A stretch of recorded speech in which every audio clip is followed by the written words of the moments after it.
Hi and welcome to another in our series of Start Rescue driver information videos. In this video we're going to take a look at how to start and drive an automatic car.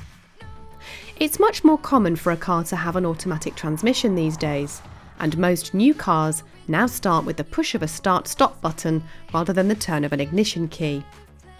So the first thing to do, having climbed into the driver's seat, adjusted your driving position and mirrors, and put on your seatbelt, is to take a moment to familiarise yourself with the cabin and locate the car's engine start button.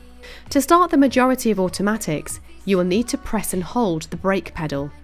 Then press the engine start button. Now, turn your attention to the gear lever. To select a gear, you may need to push a button on the side of the gear lever.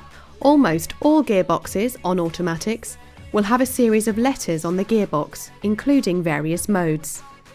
P for park, R for reverse, N for neutral, D for drive, M for manual.